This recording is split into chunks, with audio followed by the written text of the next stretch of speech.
Alright guys, what's going on? Quick little video coming at you today. So today we're trying a new product called Wolf's Nano Glass Sealant. I'm going to be using this on the windshield of my M5. I did have CarPro flyby on the windshield, but it's been several months and lots of abuse, lots of wiper abuse.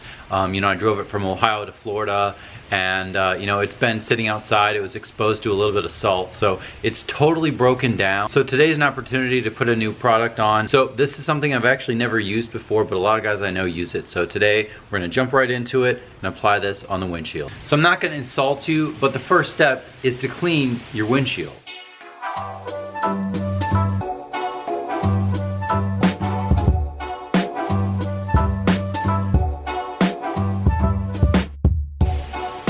Alright, second step is to either clay the windshield or use something called a Nanoskin Auto Scrub Pad, which is the equivalent of clay barring. It's gonna pick up any more embedded contaminants that what I just did the first wipe down didn't get. So I'm gonna be using just some detail spray. I'm feeling kind of lazy today. Detail spray is gonna work fine, so we're gonna use this, and we'll do one last wipe down before we apply the glass sealant.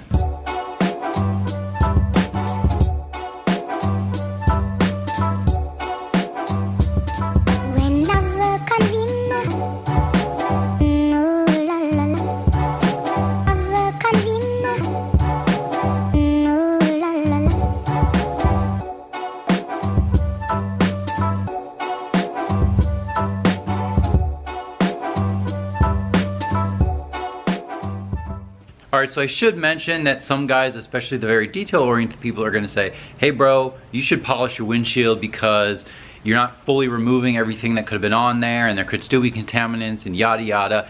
And I know, you're right. But like I said, I'm feeling a little lazy, and I think that the sealant that I had in the windshield is fully failed. I clayed it and I cleaned it really well. So if this fails, I'll do a follow-up video. But generally speaking, if you don't have anything on your windshield, like a sealant or something like that, you're probably gonna be okay.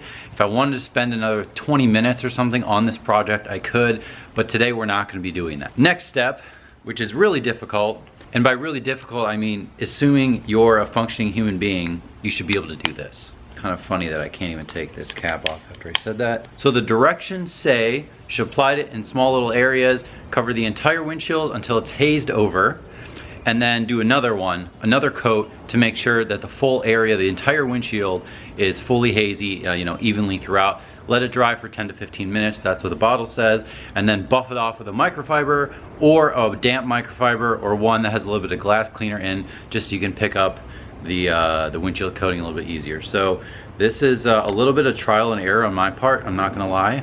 We're gonna take our little microfiber, and I'll put a link in the description for all the stuff. I think this is just a generic one off Amazon. I don't see a reason of spending a lot of money on something like this. So I'm just gonna put that much on, and I'm gonna see how far it goes. So I'd say half the pad does about a quarter of the windshield. You know, when I freshly apply it, it definitely seems to drag less on the windshield. Whew, this stuff smells. Jesus Christ.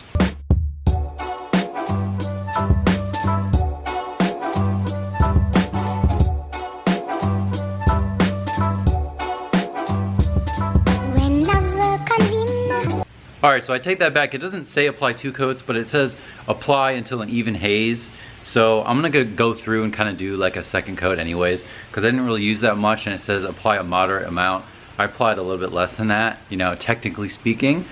If you want to measure it, however you want to measure it, I don't think I did as much as they want. So I'm gonna do another little coat just to make sure, and we'll let this thing dry for 10 to 15. Alright, so if you guys are curious, here's what it looks like. Hopefully you can see, I know there's a lot of clouds in the sky, but you can see like the little swirl marks. That is perfectly fine. That's actually what you want it to look like. So it's hard to tell on camera, but you definitely want those little circles, you know, all these going on. So let that sit for about 10 minutes, 15 minutes or so. All right, about 10 minutes later, 10 to 15, it's actually about 13. I timed it, I'm kind of a nerd, but we're gonna try to wipe this off and see how it goes.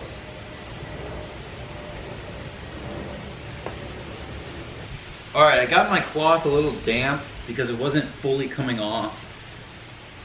Definitely need it to be a little bit damp, if you ask me. Yeah, if you guys can see, this line right here see how it's hazy here and then I just wiped here. That's what it's gonna look like. So it should look like this, and then once you're ready to wipe it off, it'll clear up, but that's how you know that it's ready. Alright guys, so that's gonna do it for this Wolf's glass sealant. If you are curious, I don't typically apply the windshield coatings and sealants and stuff to the side or the rear windows of my cars. I actually have something called, actually let me go get it. What I use for the sides of my cars is something called glass sealant by Griot. This is literally like under $10, and I've used this on 10 cars at least. And really the point what I'm trying to make is this stuff is extremely expensive. So I don't see the point of putting a glass sealant on the side windows of the car when there's not like a lot of wind pushing the water off. So I don't see the point of spending the extra money on something like this, which you're gonna go through much quicker if you're doing the whole car with it, versus this, which I've literally seen the exact same results. I put it on the Jeep, I put it on this car, I put it on my M3. I recommended this exact process to my buddy, and he said he actually just uses this on the windshield because he doesn't want to spend the extra money on a more permanent solution. This is less permanent, but the side windows don't get as much abuse. So that is my little insight. I'm gonna put links in the description for all the products I use today, as I usually do, as well as all the other stuff that I use on a regular basis for my detailing. Unfortunately, I don't have any filmed water reaction to the windshield, but I will be sure if I am driving in the rain, just to whip out the camera or the phone or something like that and get a little bit of just how the water behaves while driving. So that'll be interesting. I'll have to do a follow-up video to that and give you my thoughts. So don't forget to comment below if you have any questions. This is an extremely simple process, guys. I've filmed probably like 5 videos at least on just doing the windshield protection or the side protection or whatever it happens to be, and you can pick really what level of detail you want to take. So if you want to be very simple, honestly, just go with this. It doesn't make the windshield wiper squeak. It doesn't have any negative characteristics other than it doesn't last more than maybe a few months at the most. So it's way better than Rain-X. And if you are one of those guys who have a hard-on for Rain-X and you claim that it's the best thing in the world, you obviously haven't tried anything else. I haven't used this long-term, but I've used Carpo Flyby and a couple other windshield coatings, and I can tell you that they are way, way better than Rain-X. So if you haven't tried those, I definitely recommend doing that. So that's gonna wrap this video up. Thank you guys again for watching, and I'll see you next time. It's always important to have the right shoes for the job, guys.